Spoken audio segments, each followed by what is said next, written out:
Alright mga kalapatids, this is it. Grisel para sa huling karera niya ngayong season sa club na to. Titingnan natin mga kalapatids kung siya ay makakapwesto. Base sa forecast, abang-abang na tayo. Ayan, medyo mainit na today. Unlike nung nakaraan, nag-uulan. Ngayon, medyo mainitan ang laban mga kalapatids. Ayan, tiring na tirik ang araw. Sana mapaglock na maganda si Grisel. Ang average speed ng mga ibon nasa 1-1. So, yun na tinatarget natin. Kailangan bago mag-24, makapag-clock tayo. Time check. Wala pala akong relo. Kukunin ko muna mga kalapatids. Malas. So, good luck sa may mga pauwi sa atin today mga kalapatids. Konti na lang. Parating na yon. Siguro mga within 10 minutes, darating na si Grisel. Kaya abang-abang na. Ayun, may lumilipad. Siya si Idol Madla, nakakahanga, may mga hawak, gandang linyada. Ika'y inspirasyon kung bakit hanggang ngayon ako'y palaging kumakarera. Time check mga kalapatids, 9:17 AM. So 7 minutes bago mag-24, yun ang target natin. Sa loob ng 7 minutes, kailangan mag-clock tayo. Hindi tayo pwedeng bumaba ng 1-1 hanggat maaari mga kalapatids. Sana makuha ni Grisel. So first lap derby nga pala ngayon, nakalimutan ko. So naka-entry na din yung ibon natin dito sa Dreamloft. No? Kaya abang-abang na tayo. Hopefully, makapag-lock na maganda mga kalapatids. Anytime soon, darating na yun. Kaya focus na tayo sa side na to. Is either dito or dito magagaling yun. Kaya nakatayo na ako eh. 7 minutes window time. 17, konti na lang. Eto na yata ibon natin mga kalapatids. Eto na galing sa likod. Tingnan mo. Saan? Ha? Ha? Saan na napwesto? Blue bar. Ronda. Kala namin pauwi na mga kalapatid. Blue bar daw. Tingnan ko nga. Mapakali. Check natin. Pero parating na yan sa atin eh. Nandito daw sa kabila. Excuse me. Tingnan mo ah. Blue bar nga mga kalapatid yun. Hindi sa atin. Ayan oh. Hindi siya sa atin. Grisel, where are you? Teka, may tumititig yata dito. Di sa atin. Hindi natin nabot yung 24 mga kalapatid. 24 na. Yung mark time. So speed na tayo na 1-1. Pababa na ito. Focus abang. Ito yung yung mga game time na nakakakaba. Ayan, Grisel.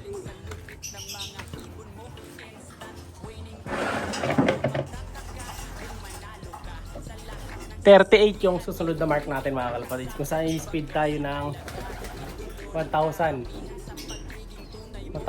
below na yung 38 plus. So sana huwag naman tayo maputol, di ba?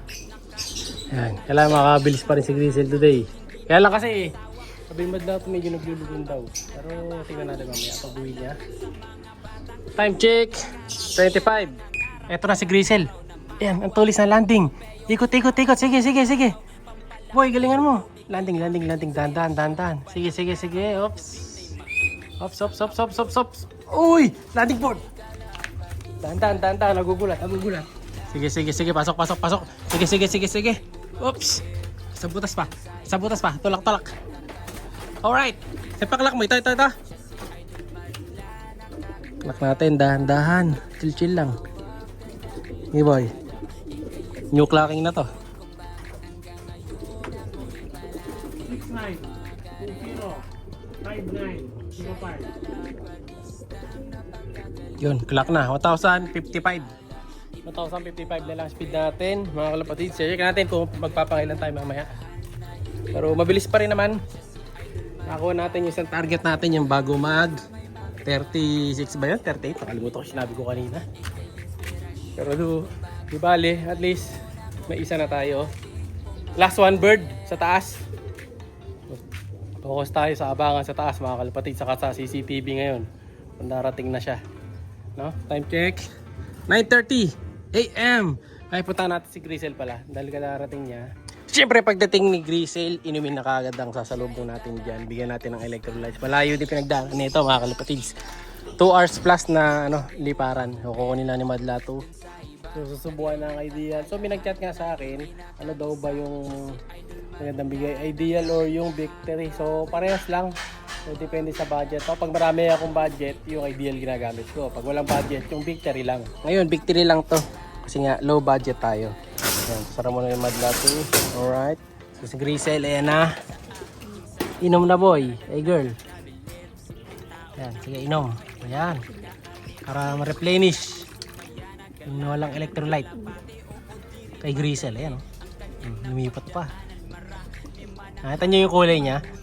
Like mother, like son, mga kalapatid. Si Isa itsura, di ba? Mas maitim lang yung ano niya, yung anak niya eh. Inom pa ba? Inom pa? No? Okay, medyo ano na nga yung mukha niya, medyo parang palugon-lugon na eh. Inom pa ulit. So, di bale, ganun talaga. Di man tayo pinalad today, di natin na-reach yung target natin. Eh, masaya ako dahil nakauwi pa rin si Grisel, mga kalapatids, no? So, syempre, dahil malayo na yon, iisip ko baka ako mawala na siya. Naglag po.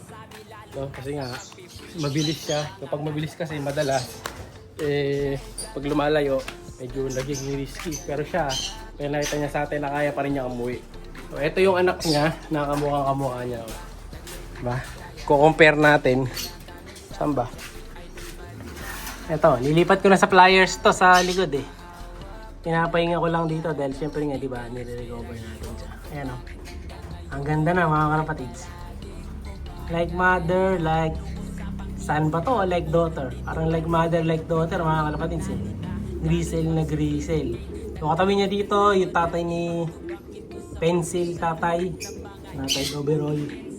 Ayan, yung Boy Pingas, nandyan Arden, Viberman. Oh, ayan ang kanyang anak, di ba? Isa itsura, mga kalapatids ha. Oh, naalahi naman yan. No, Grisel na yon. Tapos yung nanay nila na isa, ito yung nanay ni Grisel mismo, Lawin. Ayan yung nanay niya. Oh, di ba? Ito yung itsura niya. Oh. Dahil masipag magsubo, pink na pink ang mukha. O, bali ito, mga kapatid din ni Grisel, mga kalapatids. Ayan, itong dalawang Grisel natin dito. Diba? Ang daming Grisel. Ali Grisel tayo dito ngayon. Oh, lahi din ni Grisel. Yan. Kita nyo sa mga ano nila, pattern ng kulay nila. Oh, yan ang pinagpares kasi natin ngayon. Oh, si AJ, saka si Grisel na isa. Medyo madumi lang yung kulungan. Hindi pa ako nakapaglinis. Next week na lang. So, time check. 9:37. Wait na lang natin yung isa pa. Good luck.